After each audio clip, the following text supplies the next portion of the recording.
Um, Thank you, Gerlach. You're welcome to the House, Minister. I'd like to take the opportunity to thank you and acknowledge the good work that you're doing in your brief in this area. I know certainly you have my respect for that.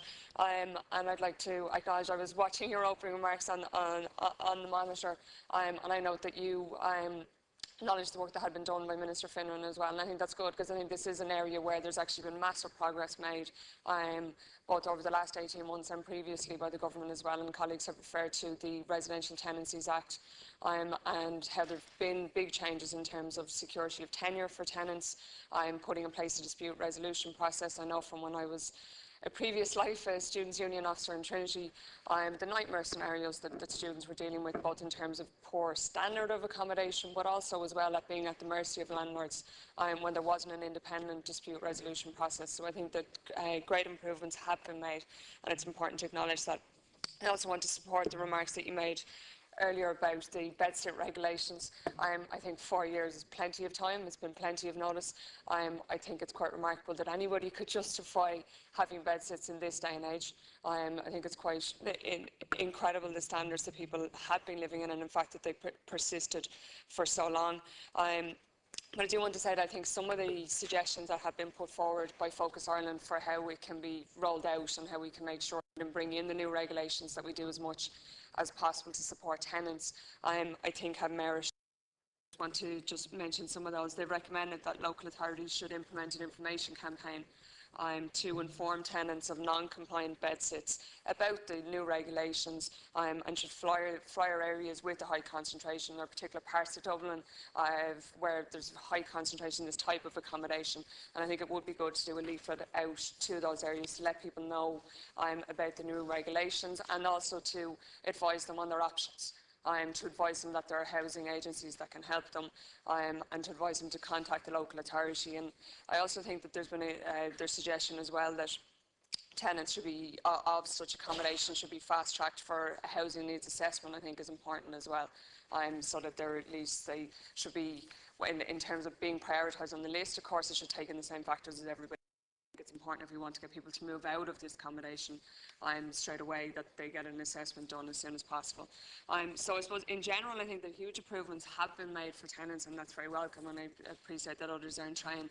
But I do want to mention, like others, the condition that many landlords are finding themselves in at the minute. And I think it's important for us to acknowledge who are today's landlords. And I think as Senator Wilson pointed out earlier, the vast majority of landlords in this country have one or two properties.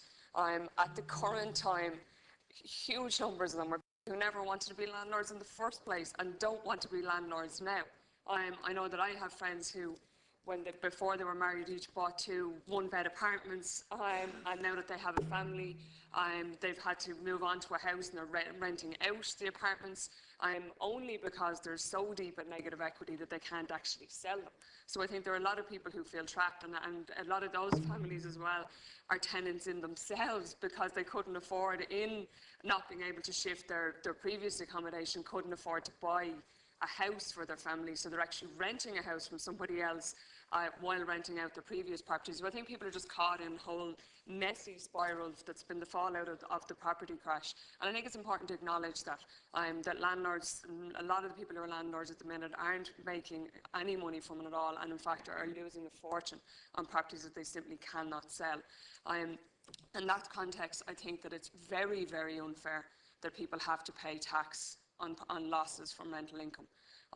We already, at the current time, have a situation where people have to pay the universal social charge on rental income, even if they're making a loss. And with the changes that have been made in the mortgage interest supplement, they also can now only write off 75% of their mortgage interest.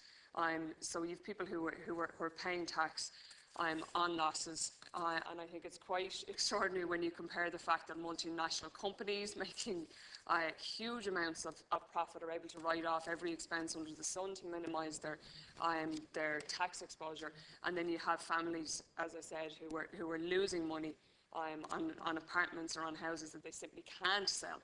They're like a millstone around their neck that have to pay taxation on that, and that's why I was actually genuinely shocked then when I went over to the other chamber to listen to the Minister's budget speech, and when he said that the government had decided to bring in PRSI on rental income, I was actually genuinely shocked by that, because I think that's incredibly unfair. That from next year on, that people will have to pay PRSI on loss. I don't think anybody in this House would dispute the fact that if a landlord is making a profit on accommodation that they're renting out, of course they should pay tax on that. Absolutely.